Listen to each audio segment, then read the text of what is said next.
Hello and welcome back to reviewing IPL 2026's squads. Today, let's go to the Gujarat Titans. Last year, they were eliminated in Eliminator 1 by the Mumbai Indians. They dominated the charts though, with Sai Sudarshan and Shuman Gill topping the orange cap charts, and Prasidh Krishna and R. Sai Kishore topping the wicket-taking column. They had an excellent team last year, and they really only needed to improve on their very lacking middle order. They retained their main core and a couple of extras who would be useful. GT also bought Jason Holder, Tom Banton, Ashok Sharma, and Prithvi Raj in this year's auction. Jason Holder is an excellent way to boost the terrible middle order from last year, and he also adds a good pace option. While his batting last year wasn't the best, averaging just 25, his bowling was pretty good, topping the bowling charts in 2025 T20s. What I don't get is trading your only good middle order batter for 2.6 scores. Just 2.6 scores. I mean, it would have gone a long way if it was 5-ish, but 2.6 is not that much. He definitely gave more than a value of 2.6 scores to your team.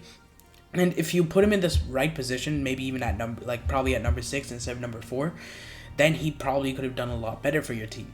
But trading him for just 2.6 is not ideal. Tom Banton is a good option for replacing Rutherford at 4. He scored a good amount of runs for MI Emirates as of recently. But even though he isn't the best man to stay in, he can score at a good rate most of the time and can just provide some much needed support. Ashok Sharma is interesting. Their pace attack is mostly set, but this buy does seem useless.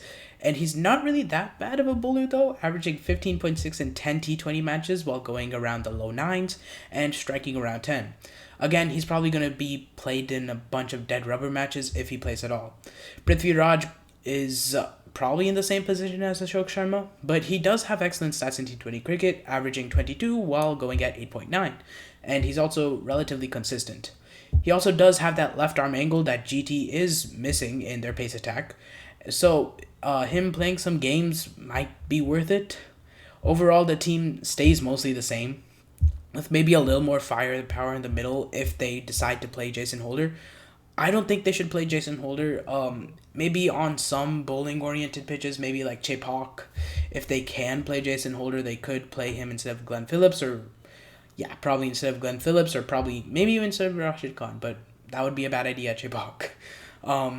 Honestly, I don't really know why they went for more pacer, considering that their pace attack was one of the best in the league last year. I don't think it was the best, but it definitely was in the top 3. They could have gotten someone like Vihan Malhotra, Michael Bracewell, Daryl Mitchell, or maybe even Abhinav Manohar if they wanted an Indian player to really stick in the middle order. But they didn't really get any of them. Some of these guys went and sold as well, so they could have easily got them. It wasn't like any bidding contest. Vihan Malhotra was bought by RCB, but all the other 3 were not in a bidding contest at all. But enough of that. Let's create a team for them. Shuman Gill will open the batting along with Sai Sudarshan. Joss Butler will bat at 3. Washington Sundar will bat at 4. Glenn Phillips at 5. Rahul Tewati at 6. Shah Rukh Khan at 7. Rashid Khan at 8.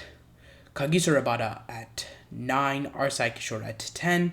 Mohammad Siraj at 11. And finally, Prasidh Krishna will be your impact player and will open up the bowling, I assume. The team overall pretty solid. They excel at most parts of the game except for the death. The death overs bowling is completely mid, and the death overs batting is below average. They really need some power behind the team, and only Glenn Phillips can provide that power. Washington Sundar is also another good player who can provide that impact, but he is still relatively inexperienced. Overall, this team gets a 7.6 out of 10, and they are definitely contenders for the trophy.